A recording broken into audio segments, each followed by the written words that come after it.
प्रधानमंत्री नरेंद्र मोदी ने हाल ही में जापानी मैन्युफैक्चरर्स और उद्यमियों को make in India make for the world अभियान के तहत भारत में निवेश और निर्माण करने का खुला निमंत्रण दिया। इस मौके पर उन्होंने भारत की अर्थव्यवस्था, स्थायित्व और नवाचार की बढ़ती संभावनाओं को जोरदार तरीके से प्रस्तुत किया।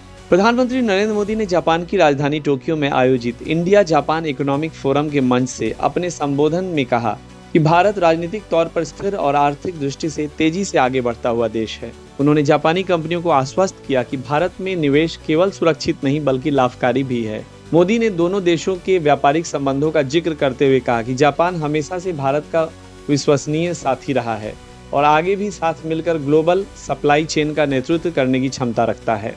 पीएम मोदी ने बताया कि अभी तक जापानी कंपनियों ने भारत में लगभग 40 अरब डॉलर का निवेश किया है तथा यह राशि अगले दशक में 68 अरब डॉलर यानी 10 ट्रिलियन येन तक पहुंचने की उम्मीद है। उन्होंने जापानी मैन्युफैक्चरर्स को विशेष रूप से technology, bullet train, artificial intelligence और सेमीकंडक्टर जैसे क्षेत्रों में भारत के साथ मिलकर काम करने का आह्वान किया। मोदी ने कहा, भारत आए दुनिया के लिए बनाएं, यानी जापानी कंपनियां सिर्फ भारत ही नहीं बल्कि विश्व बाजार के लिए भारत में उत्पाद तैयार करें। इसके पीछे तर्क था कि भारत अब न केवल अपने लिए बल्कि दुनिया के लिए उत्पादन केंद्र बनता जा रहा है। भारत का मजबूत औद्योगिक आधार, युवा आबादी और नवाचार क्षमता उसे वैश्विक सप्लाई चेन का हब बना रही है। प्रधानमंत्री ने अपने भाषण में विश्वास जताया कि भारत जापान साझेदारी आने वाले समय में टेक्नोलॉजी, ट्रेंड, डिफेंस और संस्कृति के नए आयाम खोलेगी। जापानी कंपनियों की भारत में भागीदारी दोनों देशों के राष्ट्रीय विकास और वैश्विक नेतृत्व के लिए फायदेमंद रहेगी। यह पीएम मोदी का दूरदर्शी प्रयास था कि जापानी निर्माता भारत में निवेश करें, जिससे भारत की औद्योगिक और आर्थिक ताकत बढ़े और मेक इन इंडिया मिशन को वैश्विक पहचान मिले। योर एक्सेलेंसी प्रधानमंत्री इशिबा जी, भारत और जापान के बिजनेस लीडर्स, देवी और सज्जनों, नमस्कार, कोनिचिवा। मैं आज सुबह ही टोक्यो पहुंचा हूं। मुझे बहुत खुशी है कि मेरी यात्रा की शुरुआत बिजनेस जगत के दिग्गजों के साथ हो रही है और उसमें से आपसे बहुत लोग हैं जिनसे मेरा व्यक्तिगत परिचय रहा है। जब मैं गुजरात में था तब भी और गुजरात से दिल्ली आया तो तब भी आप में से कई लोगों से बहुत ही निकट परिचय मेरा रहा है और मुझे खुशी है कि आज सबसे मुझे मिलने का अवसर मिला है।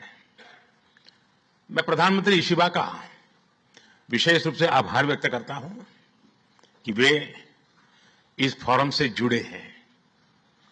उनके बहुमूल्य वक्तव्य के लिए मैं उनका अभिनंदन करता हूं। साथियों, भारत की विकास यात्रा में जापान हमेशा एक अहम पार्टनर रहा है। मेट्रो से लेकर मैन्युफैक्चरिंग तक, सेमीकंडक्टर से लेकर स्टार्टअप्स तक, हर क्षेत्र में हमारी साझेदारी आपसी विश्वास का प्रतीक बनी है। जापानी कंपनियों ने भारत में $40 बिलियन से ज्यादा का निवेश किया है। मात्र पिछले 2 वर्षों में $13 बिलियन का प्राइवेट इन्वेस्टमेंट हुआ है। जेबीआईसी कहता है कि भारत सबसे प्रॉमिसिंग डेस्टिनेशन है। जेट्रो बताता है कि 80% कंपनियां भारत में एक्सपांड करना चाहती है और 75% ऑलरेडी मुनाफे में है। यानी in India capital does not just grow, it multiplies. साथियों, पिछले 11 वर्षों में भारत के अभूतपूर्व ट्रांसफॉर्मेशन से आप सब भली भांति परिचित है। आज भारत में पॉलिटिकल स्टेबिलिटी है, इकोनॉमिक स्टेबिलिटी है, पॉलिसी में पारदर्शिता है, प्रेडिक्टेबिलिटी है। आज भारत विश्व की सबसे तेज ग्रो करने वाली मेजर इकोनॉमी है और बहुत जल्द विश्व की तीसरी सबसे बड़ी इकोनॉमी बनने जा रहा है। वैश्विक ग्रोथ में भारत 18% योगदान दे रहा है। भारत की कैपिटल मार्केट्स में अच्छे रिटर्न्स मिल रहे हैं। एक मजबूत बैंकिंग सेक्टर भी है। लो इन्फ्लेशन और लो इंटरेस्ट रेट्स, करीब $700 बिलियन के फॉरेक्स रिजर्व है। साथियों, इस बदलाव के पीछे हमारी रिफॉर्म, परफॉर्म और ट्रांसफॉर्म की अप्रोच है। 2017 में हमने वन नेशन वन टैक्स की शुरुआत की थी। अब इसमें नए और बड़े रिफॉर्म लाने पर काम चल रहा है। कुछ हफ्ते पहले हमारी संसद ने नए और सिंप्लीफाइड इनकम टैक्स कोड को भी मंजूरी दी है। हमारे रिफॉर्म्स केवल टैक्स प्रणाली तक सीमित नहीं है। हमने ईज ऑफ डूइंग बिजनेस पर बल दिया है। बिजनेस के लिए सिंगल डिजिटल विंडो अप्रूवल की व्यवस्था की है। हमने 45,000 कंप्लायंसेस रेशनलाइज किए हैं। इस प्रक्रिया को गति देने के लिए डीरेगुलेशन पर एक उच्च स्तरीय कमेटी बनाई गई है। डिफेंस और स्पेस जैसे सेंसिटिव क्षेत्रों को प्राइवेट सेक्टर के लिए खोल दिया गया है। अब हम न्यूक्लियर एनर्जी सेक्टर को भी खोल रहे हैं। साथियों, इन रिफॉर्म्स के पीछे हमारा विकसित भारत बनाने का संकल्प है, हमारा कमिटमेंट है, कन्विक्शन है और स्ट्रेटेजी है। और विश्व ने इसे रिकॉग्नाइज ही नहीं, एप्रिशिएट भी किया है। S&P ग्लोबल ने 2 दशक बाद भारत के क्रेडिट रेटिंग अपग्रेड किए हैं। The world is not just watching India, it is counting on India. साथियों, अभी भारत जापान बिजनेस फोरम की रिपोर्ट प्रस्तुत की गई। कंपनियों के बीच हुई बिजनेस डील्स, इसका बड़ा विस्तार से वर्णन दिया गया। इस प्रगति के लिए मैं आप सभी का बहुत बहुत अभिनंदन करता हूं। हमारी साझेदारी के लिए मैं भी कुछ सुझाव बड़ी नम्रतापूर्वक आपके समक्ष रखना चाहूंगा। पहला है मैन्युफैक्चरिंग। ऑटो सेक्टर में हमारी भागीदारी बेहद सफल रही है और अभी प्रधानमंत्री जी ने इसका विस्तार से वर्णन किया। हम साथ मिलकर वही magic batteries, robotics, semiconductor, ship building और न्यूक्लियर एनर्जी में भी दोहरा सकते हैं। साथ मिलकर हम ग्लोबल साउथ, विशेषकर अफ्रीका के विकास में अहम योगदान दे सकते हैं। मैं आप सबसे आग्रह करता हूं, कम make in India, make for the world. Suzuki और डाइकिन की सक्सेस स्टोरीज आपकी भी सक्सेस स्टोरीज बन सकती है। दूसरा है टेक्नोलॉजी और इनोवेशन।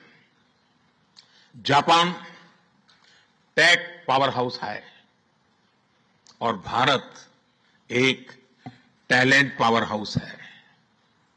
भारत ने AI, semiconductor, quantum computing, biotech और स्पेस में बोल्ड और एम्बिशियस इनिशिएटिव लिए हैं। जापान की टेक्नोलॉजी और भारत का टैलेंट मिलकर इस सदी के टेक रिवॉल्यूशन का नेतृत्व कर सकते हैं। तीसरा क्षेत्र है ग्रीन एनर्जी ट्रांजिशन। भारत तेजी से 2030 तक 500 गीगावाट रिन्यूएबल एनर्जी के लक्ष्य की ओर अग्रसर है। हमने 2047 तक 100 गीगावाट न्यूक्लियर पावर का भी लक्ष्य रखा है। सोलर सेल्स हो या फिर ग्रीन हाइड्रोजन, साझेदारी की अपार संभावनाएं हैं। भारत और जापान के बीच जॉइंट क्रेडिट मैकेनिज्म पर समझौता हुआ है। इसका लाभ उठाकर क्लीन और ग्रीन फ्यूचर के निर्माण में सहयोग किया जा सकता है। चौथा है नेक्स्ट जेन इंफ्रास्ट्रक्चर। पिछले एक दशक में भारत ने नेक्स्ट जनरेशन मोबिलिटी और लॉजिस्टिक इंफ्रास्ट्रक्चर में अभूतपूर्व प्रगति की है। हमारे पोर्ट्स की क्षमता दोगुनी हो गई है। 160 से ऊपर एयरपोर्ट्स हैं। 1000 किलोमीटर लंबी मेट्रो लाइन बनी है। जापान के सहयोग से मुंबई और अहमदाबाद हाई स्पीड रेल पर काम चल रहा है। लेकिन हमारी यात्रा यहीं नहीं रुकती। Japan's excellence and India's scale can create a perfect partnership. पांचवा है स्किल डेवलपमेंट और people to people ties. Bharat का स्किल्ड युवा टैलेंट वैश्विक जरूरतें पूरी करने की क्षमता रखता है। इसका लाभ जापान भी उठा सकता है। आप भारतीय टैलेंट को जापानी भाषा और सॉफ्ट स्किल्स में ट्रेनिंग दें और मिलकर एक जापान रेडी वर्कफोर्स तैयार करिए। A shared workforce will lead to shared prosperity. साथियों, अंत में मैं यही कहना चाहूंगा, India and Japan partnership is strategic and smart, powered by economic logic. We have turned shared interest into shared prosperity. India is the springboard for Japanese businesses to the global south. Together, we will shape the Asian century for stability, growth and prosperity.